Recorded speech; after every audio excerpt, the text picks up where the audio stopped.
Hola, muy buenos días, profesor. En esta ocasión, el equipo de Mascotas Maravilla les va a presentar el PBL01B Trans Resistance Amplifier. El equipo está conformado por José Alfredo de Guadalupe Góngora Galera, Jesús Arturo Marroquín Atud, Edward Gamboa, Leonel Grande y Ariadna Yulisa Ramírez Pacheco.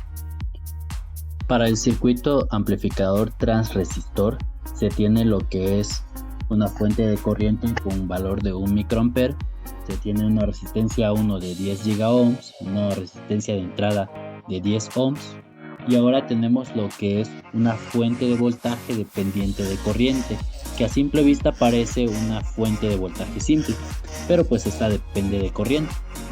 Ahora, también tenemos lo que es una resistencia de salida de 10 ohms y pues la resistencia de carga con el mismo valor. Ahora, para este circuito que tenemos aquí, pues tiene también sus defectos. ¿Por qué? Porque nosotros a la salida necesitamos que la resistencia de carga tenga un valor de 100 microvolts, pero necesitamos añadirle unas mejoras. Ahora, en la imagen de abajo se puede observar que esas mejoras ya fueron implementadas. ¿Y cómo? Pues se añadió lo que es una fuente de voltaje simple con un valor de 0 volts. Esa fuente de voltaje se asocia con la fuente de voltaje dependiente de corriente. Ahora, a la resistencia de salida se le cambió el valor también y en vez de tener 10 ohms se le añadieron 100 nano-ohms. Y como se puede observar aquí en letra azul, tenemos lo que son los 100 microvolts en este nodo, que pues también estaría recibiendo la resistencia de carga de 10 ohms. Y bueno, como se pueden observar, hay una serie de mejoras que pues simplemente fue añadiendo una fuente de voltaje simple con un valor de 0 volts y se añadió se cambió el valor a la resistencia de salida. Para poder obtener resultados respecto a lo que es el circuito amplificador transresistor, no solamente fue necesario cambiar el valor de lo que es la resistencia de salida, sino también fue necesario agregar una fuente de voltaje que se asocia con la fuente de voltaje dependiente de corriente.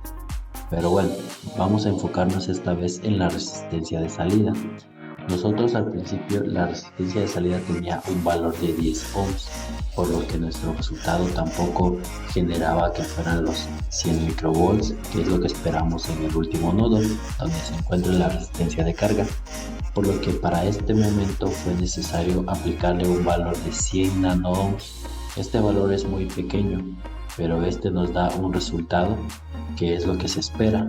Además, la contribución de lo que es la fuente de voltaje que está del otro lado, esta fuente de voltaje marcada en el marco verde, nos ayuda a que el valor pues sea el óptimo que nosotros esperamos. Esta fuente de voltaje, como lo dije hace un momento, se asocia mucho con la fuente de voltaje dependiente de corriente que tenemos al otro lado.